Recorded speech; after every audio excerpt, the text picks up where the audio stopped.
سوال یہ ہے کہ مسالک کی شرعی حیثیت کیا ہے؟ مسالک کی جو شرعی حیثیت ہے وہ یوں ہے کہ عزل و شرع مسالک کا وجود شریعت کے بنیادی تعلیمات اور اسلام اور شریعت کی بنیادی مزاج کے خلاف نہیں ہے مسالک کا وجود یعنی شریعت کے مزاج اور قرآن و سنت اور اسلام اور شریعت کی تعلیمات کے منافی نہیں ہے، یعنی ان کی گنجائش ہے اسلام میں اور شریعت میں۔ ایک بات، ان کے وجود کی اصل قرآن اور سنت میں بھی ہے، یعنی ان کے وجود کے جواز کی اصل قرآن و سنت میں ہے۔ مثلا جب یہ فرمایا اللہ پاک نے سورہ فاتحہ میں اہدنا الصراط المستقیم صراط الذین انعمت علیہم، بندے کو دعا کی تلقین کی کہ بندہ دعا مانگے کہ مجھے سیدھی راہ دکھا ہے اللہ،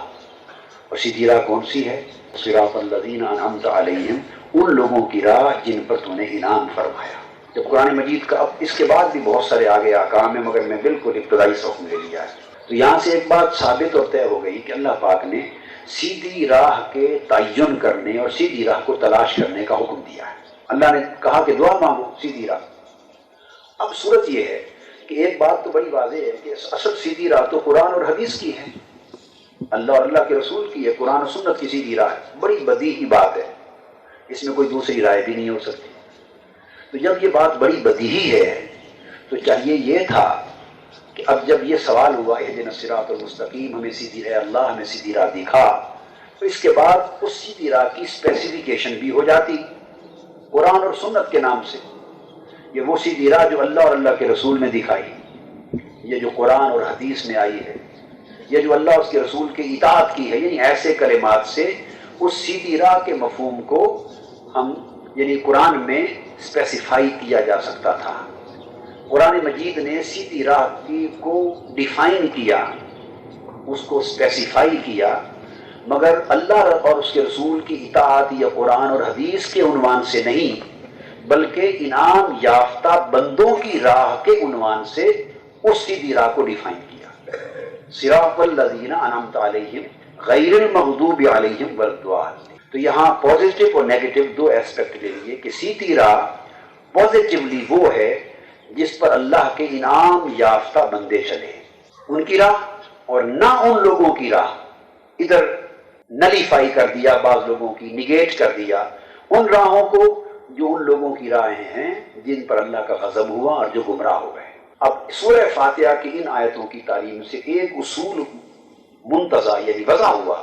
وہ یہ کہ ایک تو سیدھی راہ کا طالب ہر مسلمان کو ہونا چاہیے۔ نمبر دو، وہ سیدھی راہ کون سی ہے؟ سیدھی راہ اللہ رب العزت نے امت کے بعض افراد کے حوالے سے مقرر کر دی ہے جن پر اللہ کا انعام ہوا ہے، اللہ پاک نے خود مقرر فرما دی۔ اب ان کی راہ کوئی اپنی ذاتی گھڑی ہوئی وضع کردہ راہ نہیں ہے، نہ ہو سکتی ہے۔ ان کی راہ وہی راہ ہوگی جو دراصل اللہ اور اللہ کے رسول کی اور قرآن و حدیث کی راہ ہے، مگر قرآن مجید نے متوجہ کر دیا، اس کو پرسونیفائی کیا۔ یعنی سیدھی راہ کی ڈیفینیشن ہی صرف نہیں، کنسیپچول ڈیفینیشن نہیں، بلکہ پرسونیفیکیشن ہے کہ ان لوگوں کی راہ تلاش کرو جن پر اللہ کا انعام ہوا ہے۔ تو دوسرا امر یہ ثابت ہو گیا کہ اللہ کے انعام یافتہ بندے جو صراط مستقیم پر رہے ان کی تلاش کرنی چاہیے اور انہیں فالو کرنا چاہیے، ان کی پیروی کرنی چاہیے، کیونکہ ان کی پیروی کو قرآن نے صراط مستقیم قرار دیا۔ اور تیسرا امر یہ ثابت ہو گیا کہ اس امر کا بھی تعین کرنا چاہیے کہ وہ لوگ کون ہیں جو گمراہ ہوئے اور جن پر اللہ کا غضب ہوا، افراط اور تفرید کا شکار ہوئے، تو جو گمراہ ہو گئے بہک گئے ان کی بھی تلاش کرنی چاہیے کہ کہیں غلطی سے آدمی ان کے پیچھے نہ چل پڑے۔ تو گویا سیدھی راہ کی تلاش میں ہدایت یافتگان اور انعام یافتگان کو تلاش کر کے ان کی پیروی کرنی چاہیے، اور جو گمراہ ہوئے یا بھٹک گئے ان کا تعین کر کے ان کے راہوں سے بچنا چاہیے۔ بس دراصل یہ جو حکم تھا قرآن مجید کا، اس حکم کی تعمیل نے مسلک تک پہنچایا۔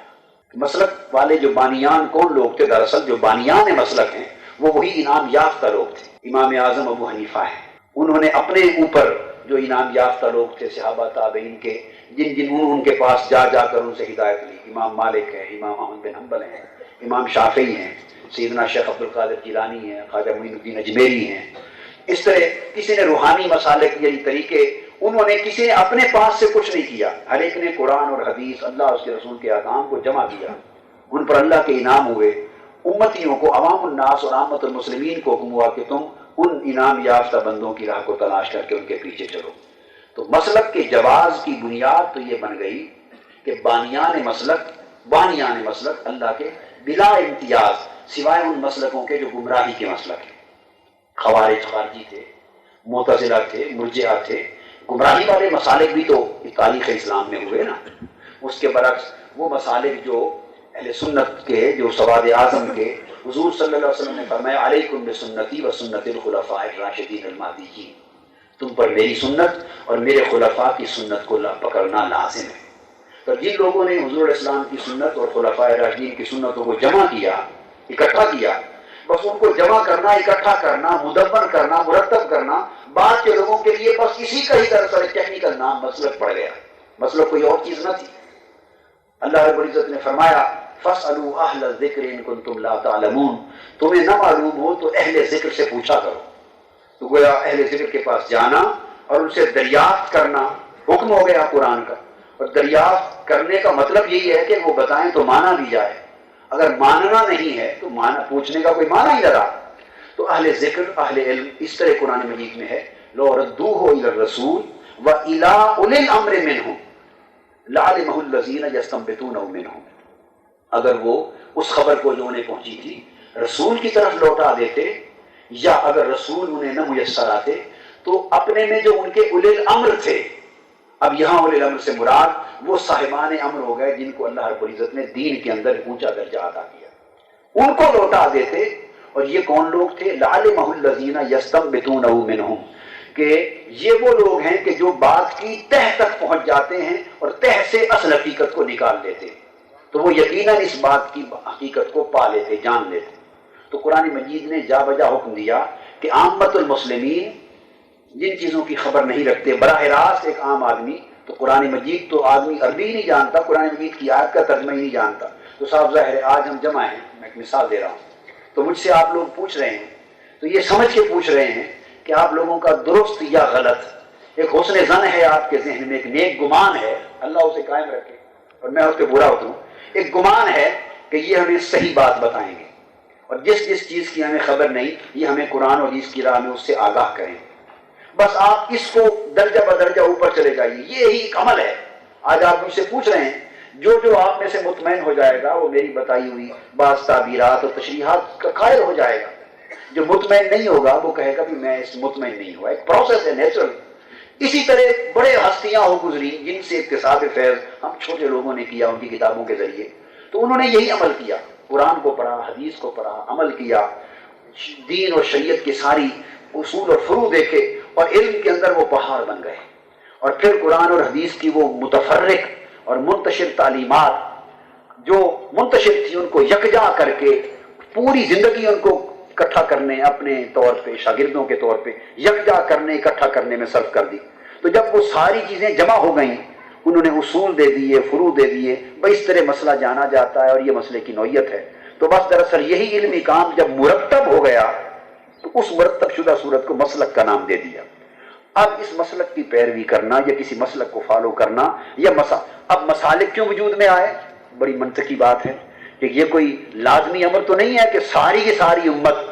کسی ایک امام یا دو اماموں کی یا ایک جماعت کی جو تحقیق ہے اور اس کا مرتب کردہ نظام علم ہے اسی پر یعنی مطمئن ہو جائے، اور دوسرے نے اختلاف کیا، تحقیق بھی مختلف ہوئی، تو جب تحقیقات مختلف ہوئی تو اوروں نے اور نظام، اصل سب کا قرآن اور حدیث ہی تھا، قرآن و حدیث۔ تو اس طرح جب کئی چیزیں مرتب شدہ شکل میں سامنے آئیں تو پوری خطہ ارضی پر شرق سے غرب تک امت کے بعض لوگوں نے اس تحقیق سے اطمینان حاصل کیا، بعضوں نے اس تحقیق سے اطمینان حاصل کیا۔ یہ نہریں تھی ساری نکل وہیں دریا سے رہی تھی، وہی دریا قرآن و حدیث کا، اسلام و شریعت کا دریا تھا، اسی سے نہریں نکلی تھی۔ تو جو لوگ اس نہر سے سیراب ہوتے گئے اور سیراب ہوتے گئے تو سارے سیراب ہونے والے یہ ایک مسلک کہلانے لگ گئے، جو اس نہر سے سیراب ہوئے وہ دوسرا مسلک کہلانے لگے، تیسرا کہلانے لگے، اور نہریں ساری قرآن و حدیث کے دریا سے نکلی تھی۔ تو یہ تو حقیقت ہے مسالک کے وجود کی کہ عضو شرع یہ جائز ہے اور یہ عامت المسلمین کے لیے ضروری بن جاتا ہے. عامت المسلمین چونکہ ایک عام مسلمان اس کو تو قرآن اور حدیث تک رسائی نہیں، وہ تو جانتا ہی نہیں. اگر وہ کسی کے پاس جائے گا تو جب کسی کے پاس جائے گا حاصل کرے گا تو بجائے اس کے کہ ایک بات ان سے پوچھ لی، ایک بات ان سے پوچھ لے، ایک ان سے پوچھ لے، یہ کسی اور اصول سے بات بتا دیں، وہ کسی اور اصول سے بتا دیں، تو ہر ایک سے زندگی بھر پوچھتا پھرے تو زندگی کے اندر کانفلکٹ آ جاتا ہے، کانفلکٹنگ آئیڈیاز جمع ہو جاتے ہیں اور دین کا ڈسپلن لائف کے اندر پیدا نہیں ہوتا. تو پھر بہتر ہے کہ جب پوچھنا ہی ہے، کیونکہ خود تو قرآن و حدیث تک ہر ایک کو رسائی نہیں ہے، تو پوچھ کر ہی عمل کرنا ہے نا عامت المسلمین کو، تو بہتر ہے کہ پھر وہ بجائے مختلف بہت سارے لوگوں سے پوچھنے کے، وہ بہت سے لوگ جنہوں نے پوری محنتیں کر کے ایک نظام کوڈیفائی کر دیا ہے وہ وہیں سے پوچھے، تو وہ ان کے مسالے کا فالوور بن جاتا ہے. تو اس میں عامت المسلمین کی عافیت ہے، خیر اور بھلائی ہے کہ وہ تشدد سے، انتشار سے، انڈسپلنڈ لائف سے اور کانفلکٹنگ لائف سے بچ جاتا ہے.